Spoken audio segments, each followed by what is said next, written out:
നാട്ടിലത്തെ പത്രത്തിൻ്റെ തലക്കെട്ട് കണ്ടിട്ട് വീട്ടുകാരൊക്കെ മെസ്സേജ് അയച്ച് ചോദിക്കലായിരുന്നു കേട്ടോ, നിങ്ങളൊക്കെ സേഫ് അല്ലേ എന്ന്. നമ്മൾ സേഫാണ്. ഇന്ന് നമ്മൾ ഡിസ്കവറിയിൽ നിന്ന് ദേറെ വരെ പോവേണ്ടോ, ആ റോഡാണ് ഈ കാണുന്നത്.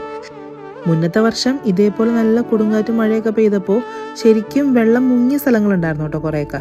അവിടെ ഒന്നും ഒരു തരി വെള്ളം പോലും ഇല്ല. ഇന്നലെ മഴ പെയ്തു, ഇന്ന് റോഡ് ഡ്രൈ ആയി. ഇത്തവണ ഗവൺമെൻറ് അത്രയും കെയർഫുൾ ആയിട്ടാണ് ഈ ഒരു മഴക്കാലം എന്ന് പറയാൻ പറ്റില്ല, ഈ ഒരു കൊടുങ്കാറ്റും കാര്യങ്ങളൊക്കെ അവർ ഹാൻഡിൽ ചെയ്ത് കേട്ടോ. അടിപൊളിയാണ്. ദുബായ് അല്ലെങ്കിലും സേഫാണ്. എത്രയൊക്കെ പ്രശ്നങ്ങൾ വന്നാലും ദുബായിലെ ഗവൺമെൻറ് അത് ഒന്നൊന്നര സംഭവം തന്നെയാണ് കേട്ടോ. അപ്പോൾ ഇന്ന് ബബുക്കുടിക്ക് സൈക്കിൾ അടിക്കാൻ വന്നേക്കാണ് കേട്ടോ. പക്ഷേ അവളുടെ അടുത്ത് നമ്മൾ പറഞ്ഞിട്ടില്ല ഇത് അവൾക്കുള്ള സൈക്കിളാണെന്ന്. ദേറയിൽ സൈക്കിളിൻ്റെയൊക്കെ ഹോൾസെയിൽ മാർക്കറ്റ് ഉള്ളതാണ് കേട്ടോ. നമ്മൾ ഡിസ്കവറി നേരെ ഇവിടെ വരെ വന്നത്. നല്ല റേറ്റ് കുറവിന് നമുക്ക് സാധനം കിട്ടും. അച്ഛൻ്റെ ഒരു ഫ്രണ്ടിൻ്റെ മോൾക്ക് ബർത്ത്ഡേ ഗിഫ്റ്റ് കൊടുക്കാമെന്ന് പറഞ്ഞിട്ടുണ്ടോ നമ്മൾ സൈക്കിൾ എടുക്കാൻ അവളെയും കൂട്ടി വന്നത്.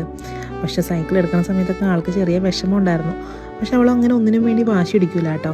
പക്ഷേ എനിക്ക് ആ വിഷമം കണ്ടുകഴിഞ്ഞപ്പോൾ എനിക്ക് പാവം തോന്നി. അപ്പോൾ ഞാൻ പറഞ്ഞേ ഇത് ബബുക്കുട്ടിക്കുള്ള സൈക്കിളാണ്. ഭയങ്കര സന്തോഷമായേ. വണ്ടിയിലൊക്കെ ഇരുന്ന് സൈക്കിളിന് ഉമ്മ കൊടുക്കലായിരുന്നു എന്ന് വെച്ചാൽ അവൾ തീരെ എക്സ്പെക്റ്റ് ചെയ്തിട്ടുണ്ടായിരുന്നില്ല. ശരിക്കും കൊച്ചു ഭയങ്കര ഹാപ്പി ആട്ടോ. അവളുടെ സന്തോഷം കണ്ടപ്പോൾ നമ്മളും ഹാപ്പി.